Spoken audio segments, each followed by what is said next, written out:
Desde el año 1947 hasta 1969, la Fuerza Aérea de los Estados Unidos investigó activamente informes y avistamientos de objetos voladores no identificados, con el objetivo de descartar si eran una amenaza para la seguridad nacional. El Proyecto Libro Azul es uno de los más populares, ya que sus archivos fueron desclasificados, teniendo acceso público. Además, tomó tanta notoriedad que se hizo una serie con la temática. Lo interesante de estos archivos es que muestran cómo las autoridades fueron cambiando de parecer frente a la cantidad creciente de avistamientos y a la veracidad de las pruebas aportadas. Hoy descubriremos lo que no sabías del Proyecto Libro Azul.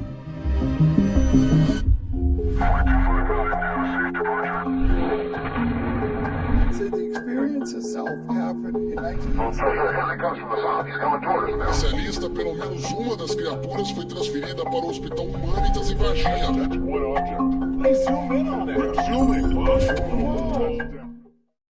El Proyecto Libro Azul fue una serie de estudios sobre el fenómeno OVNI por parte de la Fuerza Aérea de los Estados Unidos. El proyecto comenzó en 1952 y estuvo activo hasta diciembre de 1969. El objetivo del proyecto era determinar si los ovnis eran una verdadera amenaza potencial, siendo el verdadero comienzo del interés de Estados Unidos por este tipo de fenómenos. Un interés nacido en el marco de la Segunda Guerra Mundial y el miedo que los nazis tengan en sus manos una especie de superavión que podría cambiar el curso del conflicto bélico. Contrariamente a lo que algunos creen, el Proyecto Libro Azul no fue la primera investigación oficial sobre ovnis. Hubo una serie de proyectos que lo precedieron, los cuales puedes ver en nuestra serie 10 cosas que te harán creer en extraterrestres. Aunque podría decirse que Blue Book era una extensión de aquellos anteriores. Junio de 1947. Si bien se han denunciado gran cantidad de avistamientos luego de la Segunda Guerra Mundial, como los famosos Foo Fighters, pareciera que en los años 40 estas observaciones tomaron mayor notoriedad. Si tuviéramos que establecer una fecha para los inicios de la investigación ufológica, podríamos centrarnos en lo ocurrido con Kenneth Arnold en junio de 1947, cuando divisó desde su avioneta una formación de 9 objetos cerca del Monte Rainier, en Washington. Estos se desplazaban a gran velocidad. Arnold sintió sorpresa y temor al percatarse de su forma de media luna. Jamás había visto algo así en sus años como piloto. Según dicen, el hombre trató de informar al FBI, pero al encontrar la oficina cerrada, se dirigió al periódico local donde le contó lo que había observado a un periodista. El periodista Bill Bucket, durante la entrevista inicial, confundió la forma de los objetos, parecidos a un boomerang, con la descripción del movimiento que parecían hacer, es decir, como platillos revoloteando. La confusión del periodista dio lugar al conocido nombre de platillo volante. Pero ese sería solo el primero de los eventos ocurridos en 1947. Como todos saben, en la zona cercana a Roswell, Nuevo México, se escuchaba hablar de uno de los eventos ufológicos más famosos de la historia. Al parecer, un objeto volador no identificado se había estrellado y se habría recuperado no solo la nave, sino varios de sus ocupantes. Tras la observación de Arnold y el interés de la prensa que provocó el incidente de Roswell, muchos otros ciudadanos declararon haber visto también objetos extraños sobrevolando el cielo de los Estados Unidos, lo que obligó a las autoridades a tomar cartas en el asunto por temor a que se tratase de embestidas soviéticas, como dijimos anteriormente. Así es que fue creado el Proyecto Zinc, para luego darle lugar al Proyecto Grudge, ambos centrados en la investigación sobre qué eran estos misteriosos objetos que violaban el espacio aéreo continuamente.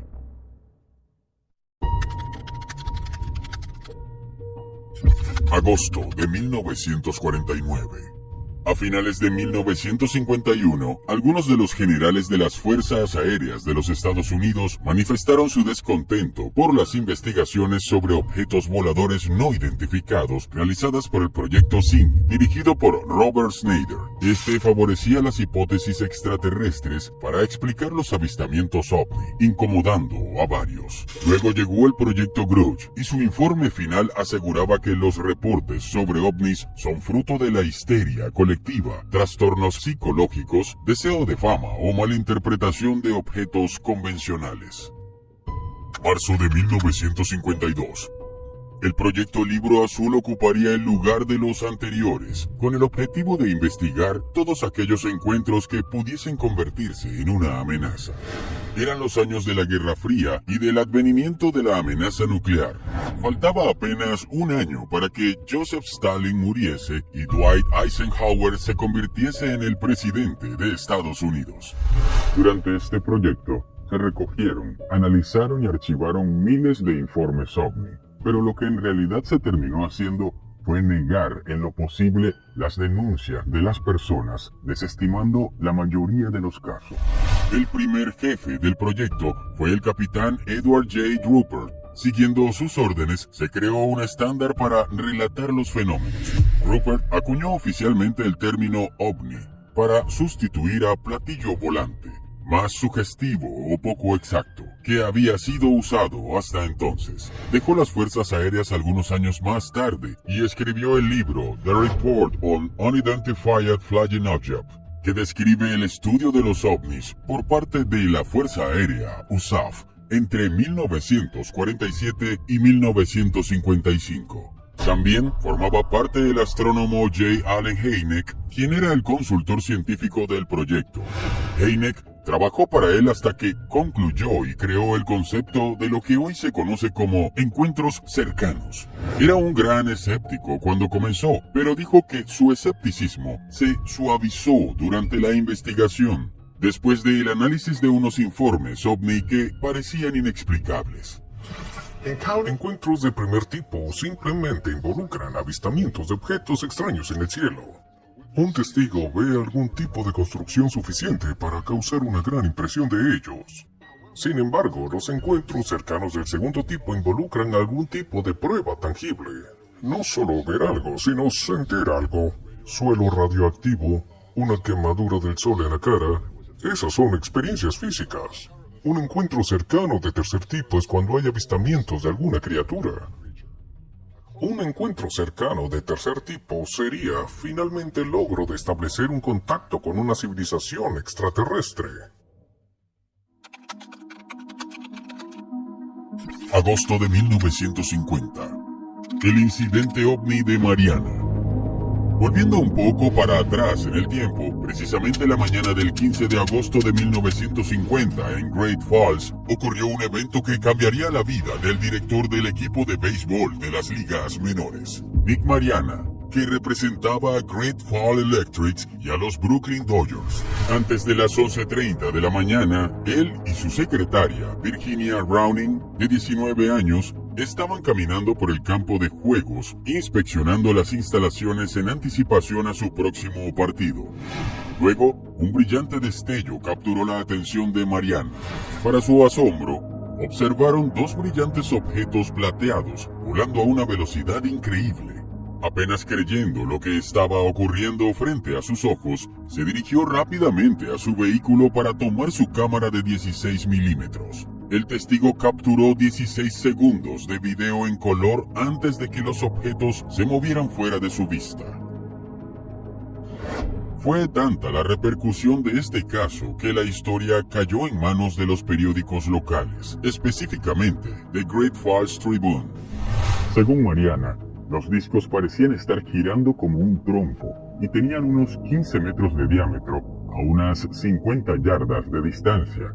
A partir de ahí, el relato y las imágenes de video que lo acompañaban se extenderían por todo el país.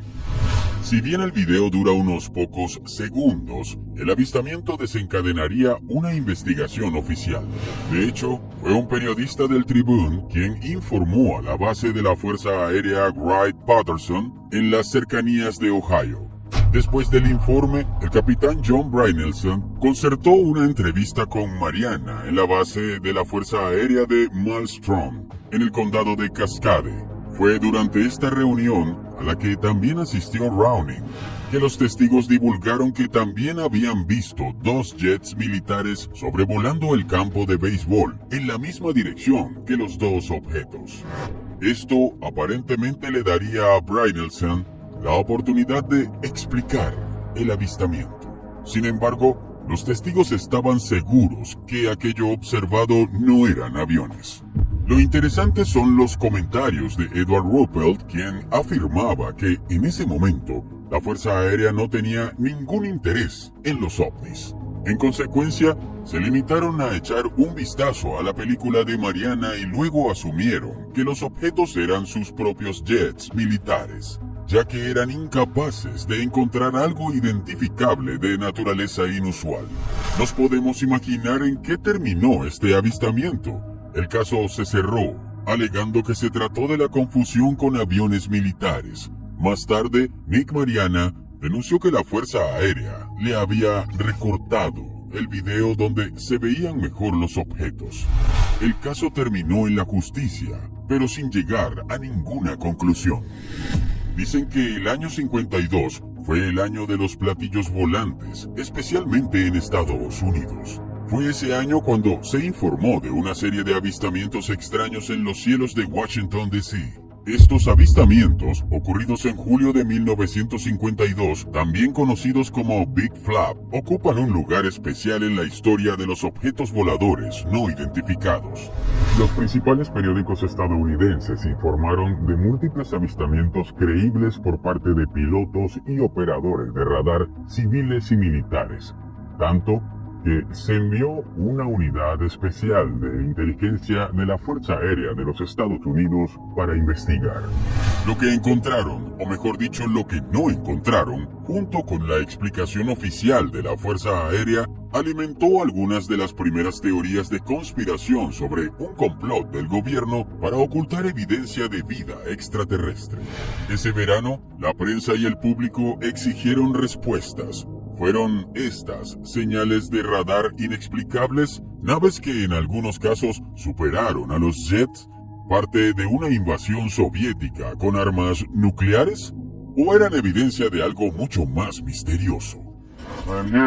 Estoy aquí para discutir el tan llamado fenómeno del platillo volador.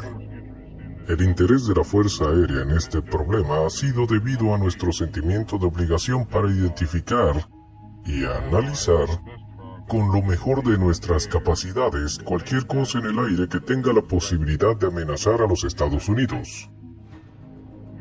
En persecución de esta obligación, desde 1947, hemos recibido y analizado entre 1000 y 2000 reportes que han llegado hasta nosotros de diversos tipos de fuentes. De este revoltijo de reportajes hemos sido capaces de explicar adecuadamente la gran mayoría de ellos. Para nuestra propia satisfacción hemos sido capaces de explicarlos como engaños, como aeronaves aliadas erróneamente identificadas, como fenómenos meteorológicos o eléctricos, o como aberraciones de luz. Sin embargo, hay un determinado porcentaje de este volumen de reportes que han sido hechos por observadores creíbles de cosas relativamente increíbles. Es este grupo de observaciones a las que ahora estamos apuntando a resolver. Nuestra dificultad primordial en esta investigación es que no hay una medida de ellos que nos haga posible a nosotros colocarlos en algún patrón que podamos utilizar para llevar el análisis al siguiente paso. Tenemos hasta la fecha una sola conclusión con respecto a este porcentaje restante, la cual es que no contiene algún patrón de causa o consistencia que podamos relacionar a alguna amenaza de los Estados Unidos. El famoso Panel Robertson. Enero de 1953. El panel de Robertson fue un comité científico que se reunió en enero de 1953, encabezado por Howard P. Robertson. Este comité surgió de una recomendación de revisión de la CIA a la Fuerza Aérea sobre objetos voladores no identificados. El panel fue informado sobre las actividades militares y de inteligencia de Estados Unidos. Por lo tanto, el informe se clasificó originalmente como secreto. Más tarde, desclasificado, el informe concluyó que los ovnis no eran una amenaza directa para la seguridad nacional, pero podrían presentar una amenaza indirecta al abrumar las comunicaciones militares estándar debido al interés público en el tema. La mayoría de los informes de ovnis concluyeron que podrían explicarse como una identificación errónea de objetos aéreos terrestres, y la minoría restante podría explicarse de manera similar con más estudios. También se recomendó que se llevara a cabo una campaña de educación pública para reducir el interés público en el tema y que los grupos civiles de investigación de ovnis deberían ser monitoreados. Joseph Allen Hynek fue citado a declarar en varias oportunidades. Además, fueron exhibidas filmaciones con el fin de determinar su verdadera naturaleza. Fui llamado a la reunión el martes. Los miembros del panel estaban sentados alrededor de esta mesa. Fue más bien una ocasión sombría e impresionante. Yo era un miembro junior y recuerdo sentirme considerablemente nervioso y aprensivo sobre estar al frente de estos formidables científicos. Pero luego, por los siguientes 4 años, yo he sido un consejero científico para la Fuerza Aérea de los Estados Unidos en este mismo problema. Había 2 videos que eran de particular interés del panel en esa época. Uno era un video capturado por un oficial de la Marina mientras tomaba vacaciones en Utah cerca de Guermont. El otro era un video capturado en Great Falls, Montana, por el dueño del equipo de béisbol local. Entonces el panel se paró de sus sillas, se agacharon alrededor de los muros y examinaron el video. Ellos solicitaron que se reprodujeran los videos varias veces. Ahora la designación que él tenía en las bases de su detallado análisis de los videos de Utah, ellos concluyeron que los objetos que aparecen en los videos no podían ser aves, globos, aeronaves y cosas así, porque si eran autoluminiscentes, objetos voladores. A pesar de esta conclusión, el panel rechazó esto y concluyó que como los objetos no pudieron ser identificados, tenían que ser aves. Salí de la reunión y de la habitación con la opuesta sensación de que el panel, de forma deliberada, había movido la mirada del caso y evitado darle la atención científica seria que merecía.